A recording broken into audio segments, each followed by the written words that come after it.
The summer heat of 1844 hung over Plantation Ashford like a suffocating blanket, thick and unrelenting. The cotton fields stretched endlessly beneath the South Carolina sun, row upon row of white balls waiting to be picked by calloused hands that would never profit from their labor. At the heart of this vast empire of suffering stood the big house, a white-columned monument to wealth built on the backs of those who could never enter through its front door. Thomas Ashford surveyed his domain from the second-floor balcony, a crystal tumbler of whiskey already in his hand, though the morning had barely begun. At 43, he was a man consumed by what he could not have, and that obsession manifested in cruelty toward everything he could control. His face, once handsome, had grown bloated and ruddy from drink. His eyes, cold and calculating, missed nothing that happened on his land, or so he believed. Inside the house, Eleanor Ashford sat by her bedroom window, embroidering a handkerchief she would never use. At 27, she possessed a delicate beauty that seemed to fade a little more each day, like a flower deprived of sunlight. 7 years of marriage to Thomas had taught her the art of invisibility, of becoming so still and quiet that perhaps she might escape his notice when he returned home in one of his rages. Her strawberry blonde hair, once her pride, now hung limp and dull. Her green eyes, which had once sparkled with hope, now reflected only resignation. The couple's childlessness hung over the plantation like a curse. In a society that measured a woman's worth by her ability to produce heirs, Eleanor bore the weight of their failure. Thomas blamed her publicly, though privately he suspected the truth, that his years of drinking and debauchery had left him incapable of fathering children. This knowledge only deepened his cruelty, as if by breaking Eleanor's spirit he could somehow transfer his inadequacy onto her shoulders alone. Samuel worked in the stables, his primary duty caring for the horses that Thomas valued more than any human chattel on his property. At 19, Samuel possessed an unusual quality for someone born into bondage, an intelligence that burned behind his dark eyes, a dignity that no amount of degradation could fully extinguish. His mother had died when he was 12. His father sold away when he was 7. He had learned early that survival meant keeping his thoughts hidden, his questions unasked, his humanity carefully concealed. Mama Ruth, the eldest slave on the plantation, had watched Samuel grow from a frightened boy into a strong young man. She was nearly 60, her hair completely white, her back permanently bent from decades of labor. But her mind remained sharp, and she saw things others missed. She had witnessed the slow death of Eleanor's spirit, the gradual escalation of Thomas's violence, and she worried about what would come next. The first time Eleanor and Samuel truly saw each other was on a sweltering August afternoon. Thomas had returned from town drunk and enraged after a business deal went poorly. He had found Eleanor reading in the parlor, an activity he increasingly viewed as evidence of her uselessness, and had struck her hard enough to knock her from her chair. When she tried to rise, he kicked her in the ribs, then stormed out to punish the field slaves for imagined infractions. Mama Ruth found Eleanor curled on the floor, struggling to breathe. "We need to get you upstairs, child," she whispered, helping the younger woman to her feet. Eleanor's face was already swelling, her ribs screaming with every breath. Once in her bedroom, Mama Ruth sent for Samuel. "The mistress needs medicine from the storage house. You bring it quick, and you help me get her settled. Don't you worry. Master's gone to the fields. He won't be back for hours." Samuel arrived within minutes, his arms laden with clean cloths and the limited medical supplies kept for the big house. When he saw Eleanor's battered face, something flickered in his expression. Not pity, which would have been patronizing, but recognition. The recognition of shared suffering, of understanding what it meant to be property rather than person. "Thank you," Eleanor whispered, meeting his eyes for the first time. In that moment, something passed between them, a connection neither could name, neither should acknowledge, but both felt deeply. Over the following weeks, Samuel found himself assigned more duties near the big house. Thomas, in his twisted logic, believed having a strong young slave nearby would intimidate Eleanor into better behavior. Instead, it created opportunities for brief exchanges. A quiet "good morning" when Samuel brought firewood, a whispered "Are you well?" when Eleanor passed through the kitchen, moments so fleeting they seemed almost imaginary. September brought cooler weather, but no relief from the tension that permeated Ashford Plantation. Thomas's drinking worsened, and his suspicions about Eleanor grew more paranoid. He began accusing her of everything from stealing his money to consorting with abolitionists. Accusations so absurd they would have been laughable if they hadn't been so dangerous. One evening, after Thomas had passed out in his study, Eleanor slipped out to the kitchen garden where she sometimes found brief solace among the herbs and vegetables. She didn't expect to find Samuel there, repairing a broken fence by moonlight. "I'm sorry," she said, startled. "I didn't mean to intrude." "This is your home, ma'am. I'm the one intruding." Eleanor laughed bitterly. "My home? I'm as much a prisoner here as anyone else. Just a different kind of cage." Samuel looked at her then, really looked at her, and Eleanor saw that he understood. Not just intellectually, but with the deep knowledge of someone who had lived with chains, visible or invisible, their entire life. "What was it like?" Eleanor asked suddenly. "Before all this. Did you remember your mother telling you about freedom? About a different world?" Samuel was silent for a long moment. Speaking honestly to a white woman, even one as powerless as Eleanor, was dangerous. But something in her desperate loneliness called to his own. "My mama told me that we're all human under God, no matter what the law says. She told me to remember I'm a man, even when the world treats me like property. She died believing that someday things would change. Do you believe it?" "I have to. What else is there?" They talked until the moon hung high overhead, sharing pieces of themselves they'd never shared with anyone. Eleanor spoke of her girlhood dreams of becoming a teacher, of her forced marriage to a man she'd met only twice before the wedding. Samuel spoke of his mother's songs, his father's strong hands, the sister he barely remembered who'd been sold to a plantation in Georgia.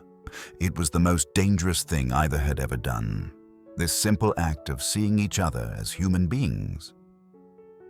October arrived with unseasonable warmth, the air heavy with the electricity of coming storms. Thomas's paranoia reached new heights. He began locking Eleanor in her room at night, convinced she was somehow conspiring against him. He increased the brutality of punishments for the slaves, as if by terrorizing them he could somehow regain the control he felt slipping away. One night, a massive storm rolled in from the coast. Thunder shook the foundations of the big house, and lightning illuminated the sky in brilliant, terrifying flashes. Thomas came home late and viciously drunk, screaming accusations at Eleanor about a missing bottle of brandy. When she denied taking it, he dragged her from her room and threw her down the stairs. Eleanor landed hard, pain exploding through her shoulder and hip.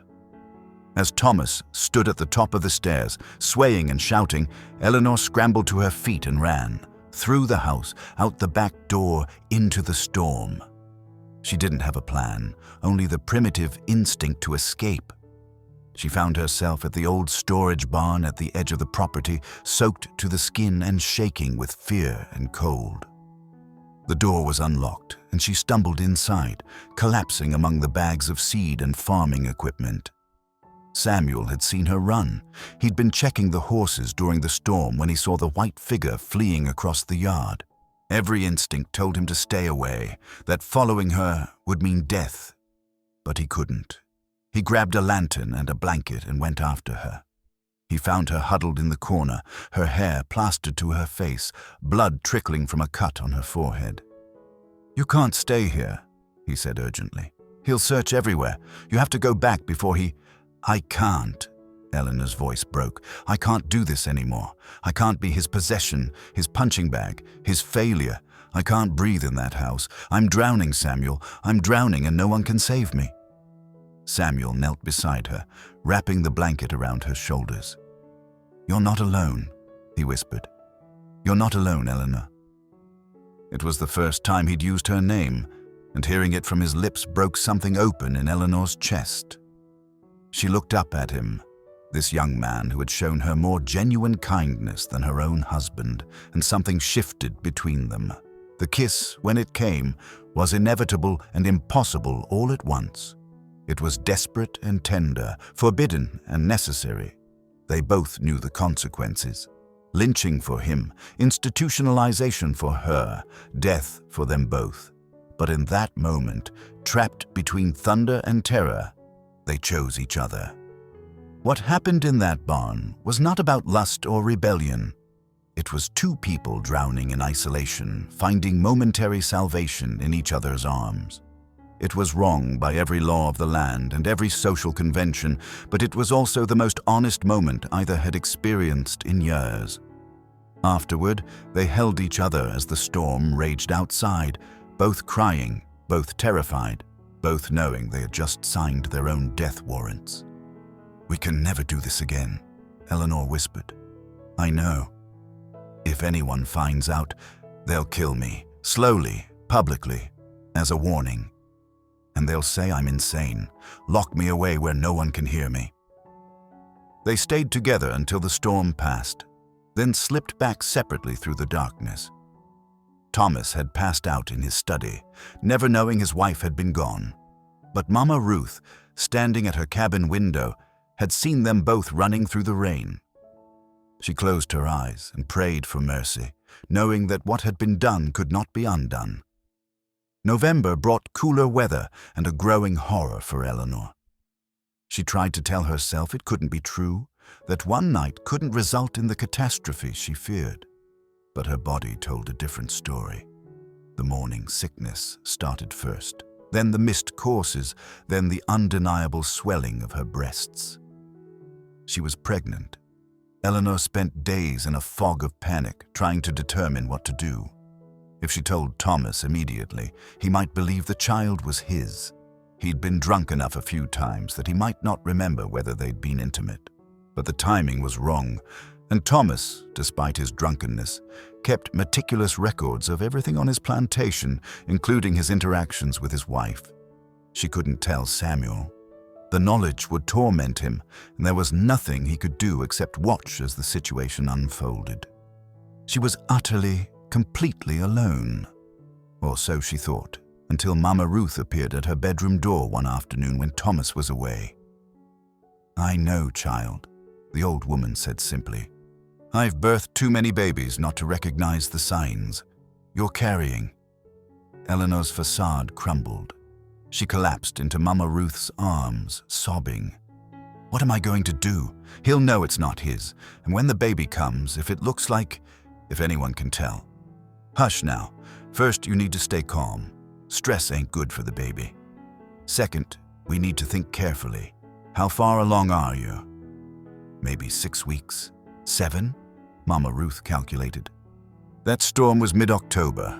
You're coming up on 8 weeks now. The baby will come in late June, early July. That gives us time. Time for what? Time to figure out how to keep you and that baby alive. Because make no mistake, child, Master Thomas finds out that baby ain't his. He'll kill Samuel in front of everyone as an example, and he'll have you declared insane and locked away. That baby will disappear, probably sold before it can even walk. The brutal honesty of Mama Ruth's words shocked Eleanor into clarity. This wasn't just about her shame or fear anymore. There was a life growing inside her, a child who deserved better than to be born into this nightmare. Eleanor decided to tell Thomas about the pregnancy, choosing a night when he was sober enough to understand but drunk enough to be pliable. She prepared an elaborate dinner, wore her finest dress, and presented the news as joyfully as she could manage. Thomas's reaction was complex. First came suspicion. He immediately tried to calculate when they'd last been intimate. Eleanor, prepared for this, mentioned a night in early September when he'd been extremely drunk. He couldn't remember it, but he also couldn't definitively say it hadn't happened. His desire for an heir, his need to prove his virility to the community, ultimately outweighed his doubts. For several weeks, an uneasy peace settled over the plantation. Thomas drank less, treated Eleanor with something approaching civility, and even reduced the punishments meted out to the slaves. He began making plans for his son. It never occurred to him the baby might be a girl, talking about which schools he would attend, which properties he would inherit. Eleanor endured this with practiced stoicism, playing the grateful wife while her insides churned with fear. She avoided Samuel entirely, knowing that any interaction might give them away. She saw him from her window sometimes, working in the yard, and her heart ached with a complicated mixture of longing, regret, and terror. Samuel understood. Mama Ruth had told him about the pregnancy, sworn him to secrecy, and explained the precarious position everyone was in. He threw himself into his work with renewed vigor, trying to become invisible, trying to survive long enough to see whether the woman he cared for and the child he'd fathered might somehow make it through this alive. The peace lasted until January, when Eleanor's pregnancy became visible enough that Thomas insisted on calling in Dr. Harrison from Charleston to examine her. It was a common practice among wealthy families, ensuring the health of the heir. Dr. Harrison was an elderly man with old-fashioned ideas about medicine and society. After examining Eleanor, he pulled Thomas aside for a private consultation. Eleanor, listening at the door, heard fragments of conversation that made her blood run cold. Healthy pregnancy, estimated conception around mid-October based on development. You're certain about the timing? Thomas's voice grew cold. Are you questioning my recollection, Doctor? Not at all, Mr. Ashford. It's just that sometimes these estimates can be off. The baby seems to be developing slightly ahead of schedule if your dates are correct. And there's something else. I hesitate to mention it, but I've seen enough mixed-race births to recognize certain indicators, even in utero. Eleanor didn't hear the rest. She fled to her room, her hands shaking, her mind racing. Thomas would know now. If not immediately, then when the baby was born. Every day she grew larger was one day closer to catastrophe. That night, Thomas didn't come to bed. He sat in his study, drinking and calculating, his paranoia blooming into full-fledged rage. He began watching Eleanor obsessively, noting every glance, every moment of distraction, and he began watching the slaves, particularly the young men, looking for signs of guilt. It took him only 3 days to notice the way Samuel refused to look at Eleanor, the way he seemed to disappear whenever she was near. Thomas had learned long ago that avoidance was often as telling as attraction. On a cold January afternoon, he summoned Samuel to the yard in front of all the other slaves. "Boy," Thomas said, his voice deceptively calm. "Come here." Samuel approached, his face carefully neutral. He'd known this moment was coming, had prepared himself as much as anyone could prepare for their own destruction. "You've been working around the big house a lot lately. My wife speaks well of your work. Tell me, boy, you ever speak to Mrs. Ashford? Ever touch her?" "No, sir. I keep my distance, sir.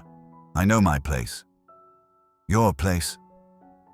Thomas laughed, a sound without humor. "Yes, your place.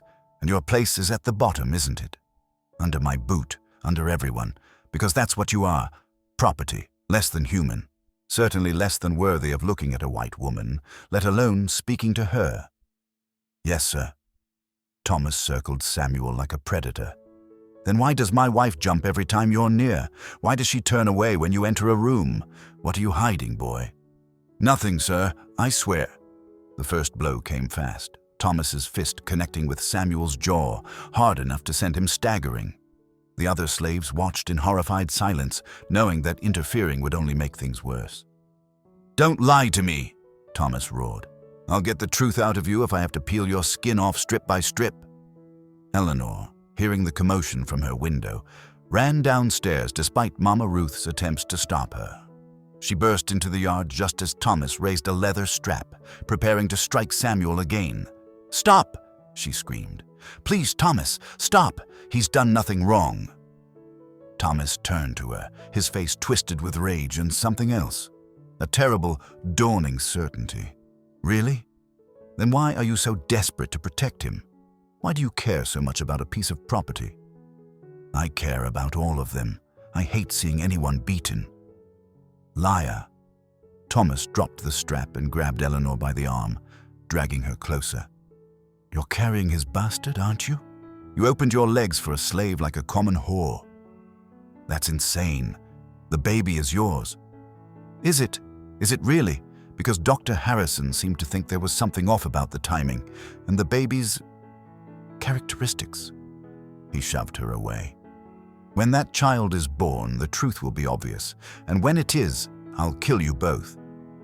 Slowly, but first, I think we'll have some truth."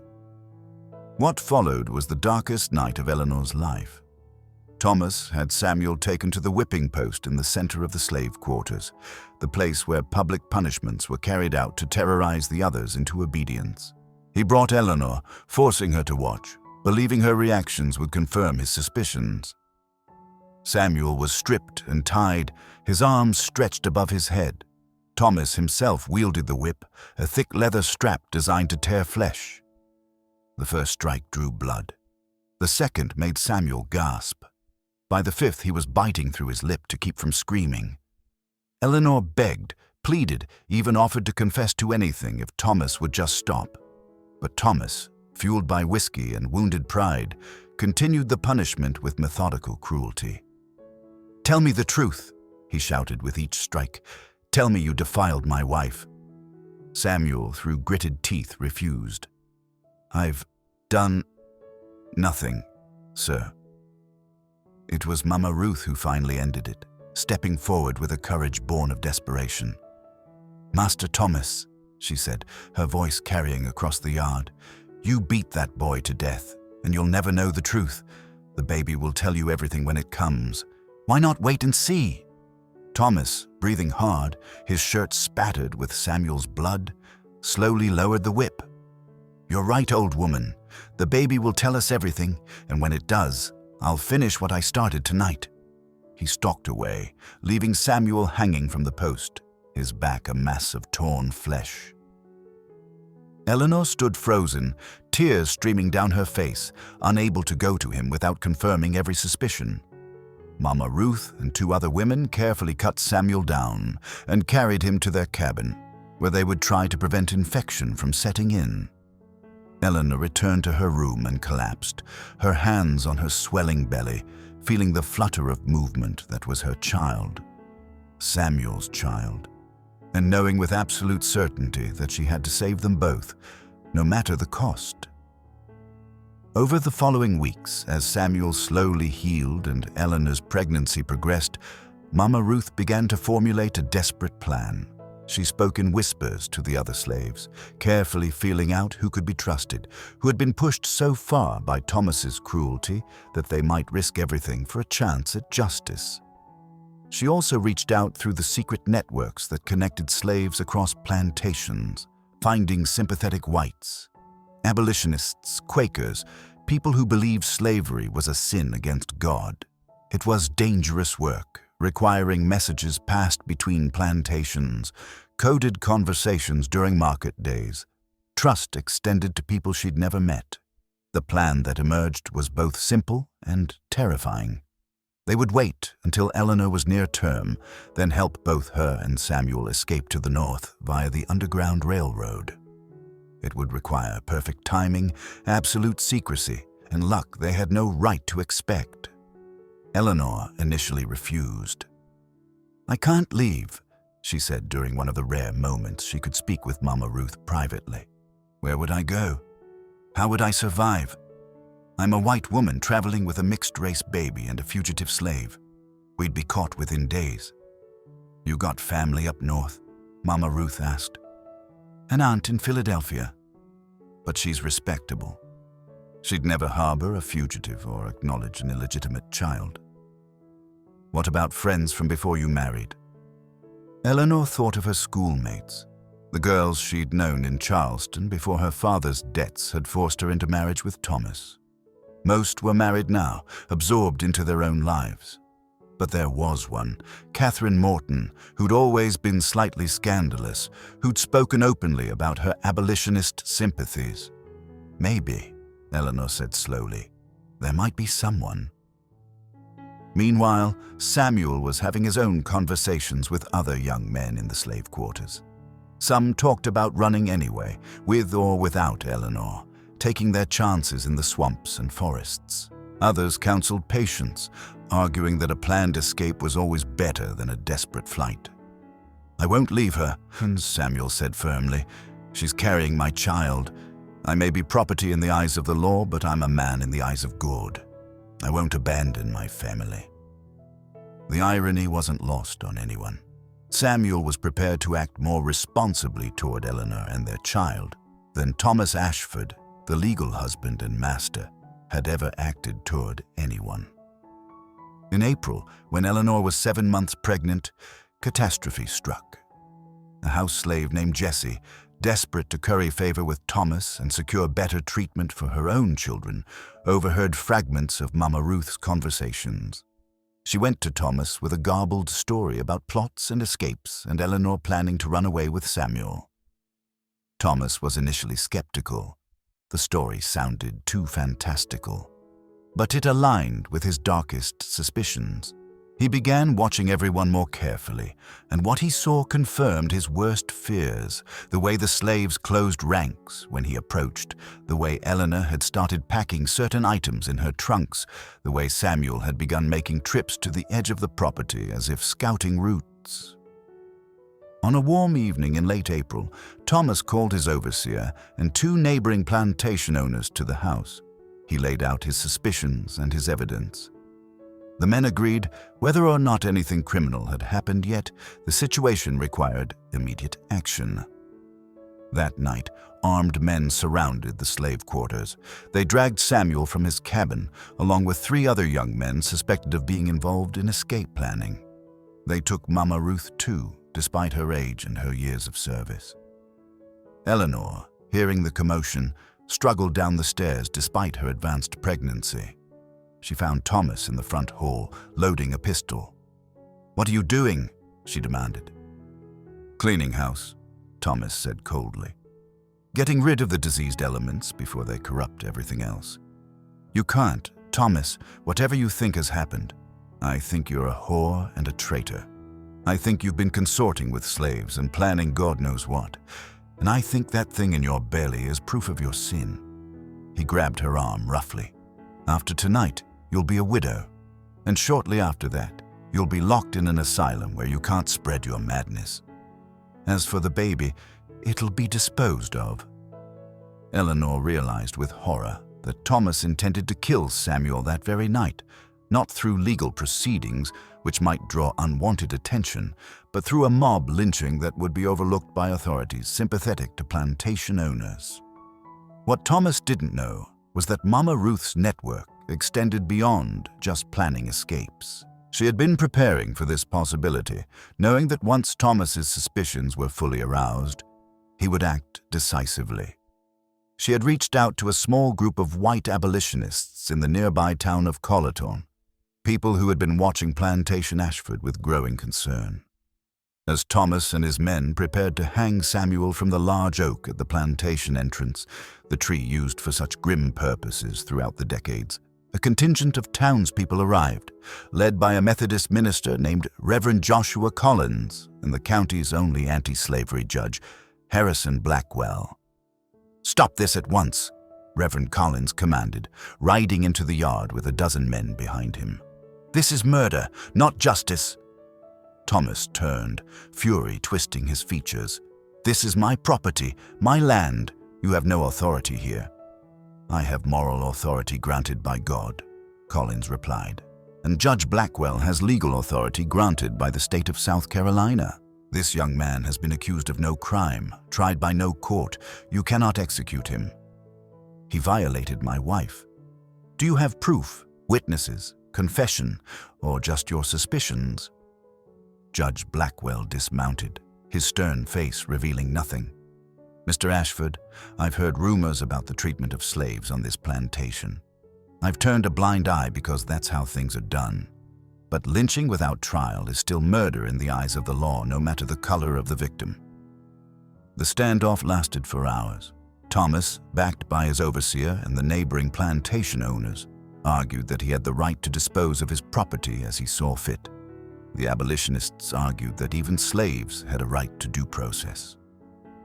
All the while, Samuel hung from the tree, his hands bound, a noose around his neck, balanced on a horse that could be startled at any moment. Eleanor, watching from the house, felt her water break. The stress, the terror, the physical toll of the pregnancy combined with weeks of fear, it was too much. She went into premature labor, collapsing in the doorway with a scream that silenced everyone in the yard. What followed was chaos. Eleanor was carried inside, still screaming.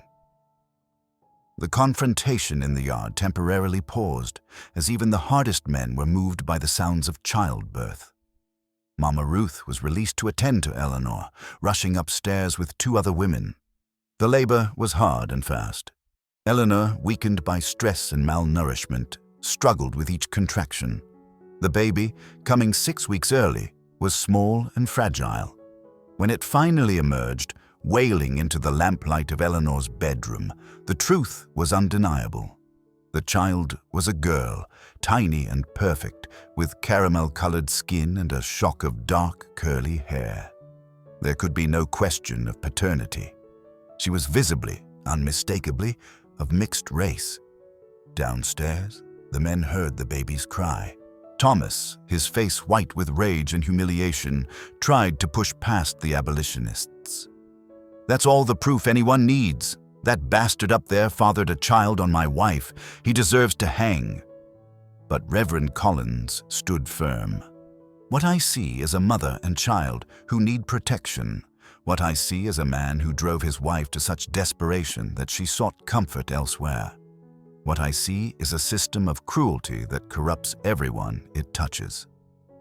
Judge Blackwell made a decision. "Mr. Ashford, you have a choice. You can allow this woman and child to leave your property peacefully, and we'll consider this a private family matter. Or you can try to hang that young man, and I'll have you arrested for murder, and all of this, every sordid detail, will be aired in court for the entire state to hear. Your reputation will be destroyed." Thomas stood frozen, his world collapsing around him. His heir was a mixed-race bastard. His wife had betrayed him with a slave. His powerlessness had been exposed for everyone to see, and now he was being given a choice between accepting humiliation or facing legal consequences.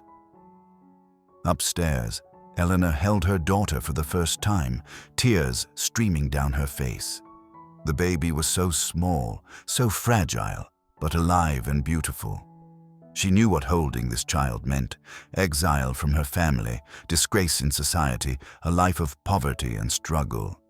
But looking at her daughter's face, she couldn't imagine any other choice. Mama Ruth whispered, "Child, you need to decide now. Those men out there are giving you a chance to leave. But if you stay, that baby won't survive. Master Thomas will find a way to kill her, no matter what the judge says." Eleanor nodded, still weak from childbirth but resolute. "Get Samuel. Tell him I'm sorry. Tell him his daughter is beautiful. Tell him to run north and be free." "You can go together," Mama Ruth said urgently. "This is your chance." "I can't travel. I just gave birth. I'd slow them down, get us all captured." Eleanor closed her eyes. "My mother lives in Savannah. She's a widow now. Controls her own money. She'll take us in, if only to avoid the scandal of her daughter and grandchild being homeless. It's not freedom, but it's survival." As dawn broke over Plantation Ashford, 3 separate departures took place. Samuel, released from the noose, was given clothes and supplies by the abolitionists and pointed toward the secret routes north. He stood in the yard, looking up at the window where he knew Eleanor was, his heart breaking. He would never hold his daughter, never tell Eleanor what she'd meant to him. He was being given his freedom at the cost of his family. Before he left, Mama Ruth brought him a bundle.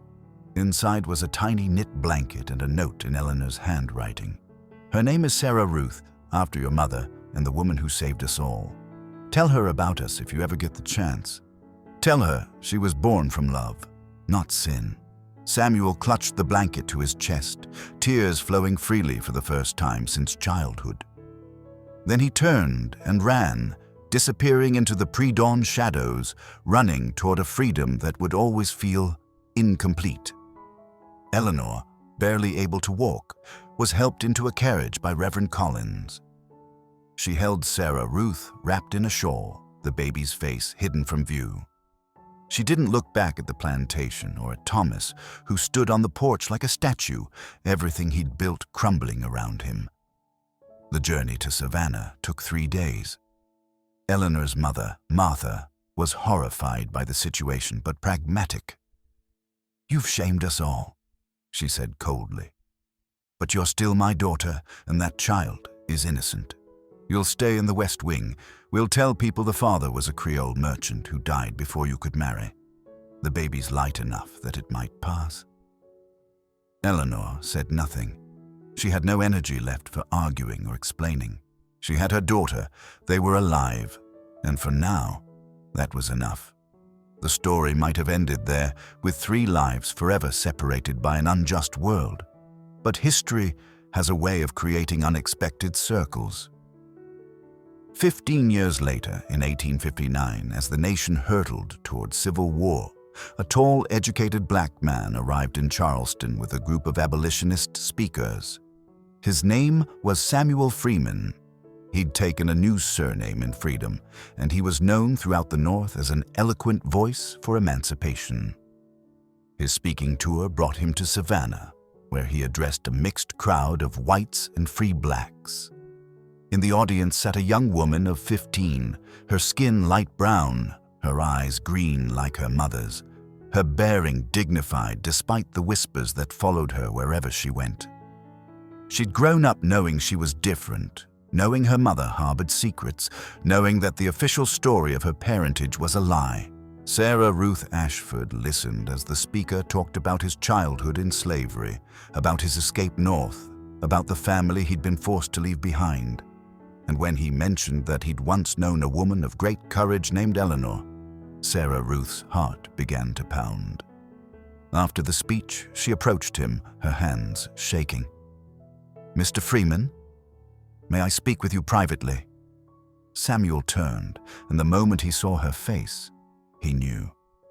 The green eyes, the shape of her features, the way she held herself. It was Eleanor, reflected in the next generation. "Sarah," he whispered, "you remember my name. I've never forgotten, not for a single day." Tears welled in his eyes. "How is your mother?" "She's well. She's taught me to read and write, to think for myself, to believe in justice even when the world seems unjust. She's told me about you. Not everything. She said some truths were too dangerous until I was older. But enough. Tom." They talked for hours, sitting in the garden of the church where he'd spoken. Samuel told her about his journey north, his education, his work with the abolitionist movement. Sarah told him about her life in Savannah, the challenges of being neither fully white nor fully black, the whispers and discrimination she faced daily. "Does it hurt?" Sarah asked quietly. "Knowing that you had a child you couldn't raise? That we were stolen from each other?" Samuel was quiet for a long moment. "Every day. But seeing you now, seeing the woman you've become, your mother did right by you. She kept you safe when I couldn't. That's all any father could hope for. Will you see her? She's here, you know. She came with me tonight, though she's staying in the shadows."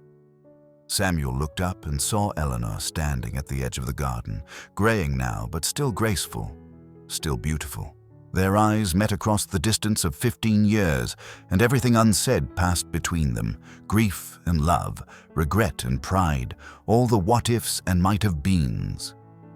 But they didn't rush to each other. Too much time had passed, too much pain stood between them. Instead, they nodded, acknowledging each other's survival, each other's strength. It was enough. 2 years later, the Civil War began.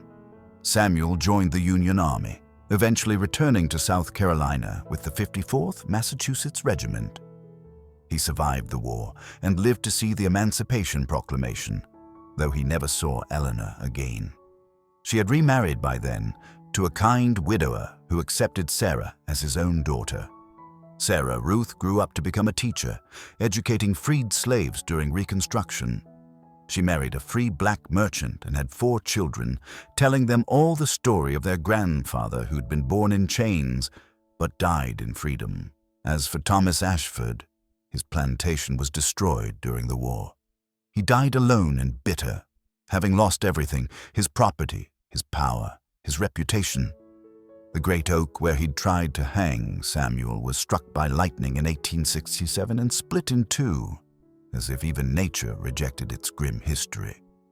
In 1885, an elderly Samuel Freeman published his memoir, From Bondage to Freedom, One Man's Journey. In it, he told his story, including the events at Ashford Plantation, though he changed names and details to protect those who might still face consequences. He wrote, "I fathered a child I couldn't raise, loved a woman I couldn't marry, and lived a life I couldn't fully claim as my own. But that child grew up free, educated, and proud. She became more than the sum of the system that tried to destroy us all. And in her freedom, I found a measure of peace." The book became a bestseller in abolitionist circles, and copies were passed hand to hand among those who believed in justice. One copy eventually made its way to Sarah Ruth, who read it to her own grandchildren, adding details her father couldn't include, telling the full truth about the young slave who impregnated his master's wife, and how that forbidden love, that terrible choice, that desperate risk, somehow created a legacy of courage that outlasted the evil system that tried to destroy them all. The story shocked everyone who heard it, not because of the scandal or the forbidden nature of the relationship, but because of what it revealed about the human capacity for both cruelty and love, for both oppression and resistance, for both destruction and survival. It became a testament to the fact that even in the darkest moments of history, people found ways to remain human, to choose connection over isolation, to risk everything for something real and true. And perhaps most shocking of all was the ending, not tragic, though marked by tragedy, but ultimately hopeful.